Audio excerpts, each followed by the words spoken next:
Assalamualaikum warahmatullahi wabarakatuh. Hamdan wa syukran lillah, salatan wa salaman ala rasulillah, amma ba'du. Dewan juri yang saya hormati, hadirin hadirat semoga Allah muliakan. Teman-teman seperjuangan yang saya banggakan. Pada kesempatan yang baik ini, saya akan membawakan sebuah tema adab kepada kedua orang tua. Dalam suatu riwayat diceritakan ada seorang sahabat yang bertanya kepada baginda Rasul, "Ya Rasulullah, siapa orang yang harus saya santuni di muka bumi ini?" Rasul menjawab, "Ummuka, ibumu." "Siapa lagi ya Rasul?" "Ummuka, ibumu." "Siapa lagi ya Rasul?" "Ummuka, ibumu." "Siapa lagi ya Rasul?" "Summa abuka," baru bapakmu. Bahkan dalam riwayat dinyatakan al-jannatu tahta aqdamil ummahati. Sorga itu di bawah telapak kaki ibu. Belum ada ungkapan sorga di bawah telapak kaki bapak. Dari dialog Rasul dengan sahabat tadi tak terlepas dari jawaban Rasul.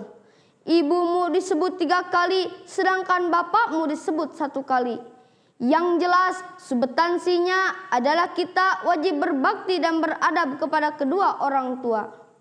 Kenapa kita harus berbakti dan beradab kepada kedua orang tua? Dan bagaimana cara berbakti dan beradab kepada kedua orang tua? Sebagai jawabannya, pada kesempatan ini kita renungkan beberapa firman Allah, di antaranya surat An-Nahl ayat 78. A'udzu billahi minasy syaithanir rajim. Bismillahirrahmanirrahim. Wallahu akhrajakum min butuni ummahatikum la ta'lamuna syai'an wa ja'ala lakumus sam'a wal absara wal af'idata la'allakum tashkurun. Shadaqallahul azim. Dan Allah telah mengeluarkanmu dari perut ibumu, sedangkan kamu tak mengetahui suatu apa, dan memberimu pendengaran, penglihatan, dan hati supaya kamu bersyukur kepadanya.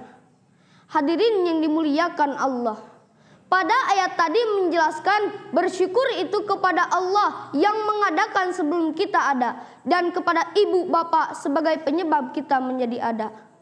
Dirangkaikannya antara perintah bersyukur kepada Allah dengan berbakti dan beradab kepada kedua orang tua. Itu menunjukkan bahwa tidak bisa dikatakan bersyukur kepada Allah kalau belum bersyukur kepada kedua orang tua.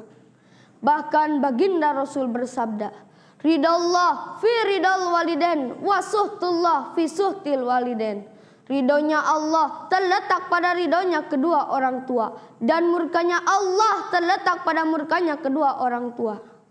Dengan demikian, kalau kita merindukan belayan kasih sayang Allah, limpahan rahmat dari Yang Maha Kuasa, syarat utama dan pertama adalah berbakti dan beradab kepada kedua orang tua kita. Ini perintah langsung dari Allah.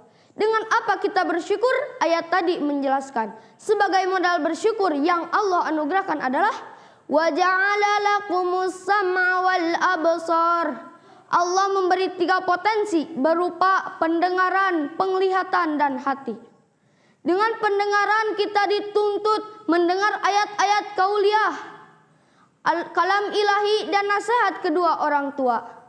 Dengan penglihatan kita dituntut melihat ayat-ayat kauniyah, alam buana ini, dan melihat perjuangan, jerih payah pengorbanan, serta pekik getir usaha kedua orang tua kita untuk anak-anaknya.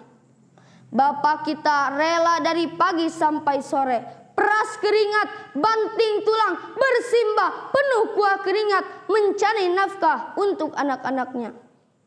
Ibu kita, subhanallah, perjuangan tiada tara. Sejak hamil membawa buayan dengan keadaan lemah, di saat sangat susah, hati terasa resah, bahkan keringat bercucuran dan darah bersimbah.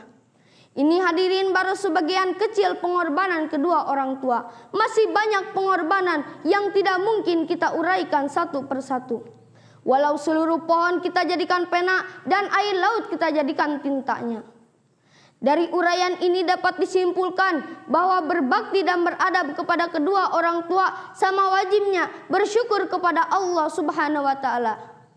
Itulah yang dapat saya sampaikan. Semoga kita menjadi anak yang pandai berbakti dan beradab kepada kedua orang tua, serta terhindar dari sifat-sifat durhaka. Amin amin ya rabbal alamin. Wal afu minkum. Wassalamu alaikum warahmatullahi wabarakatuh.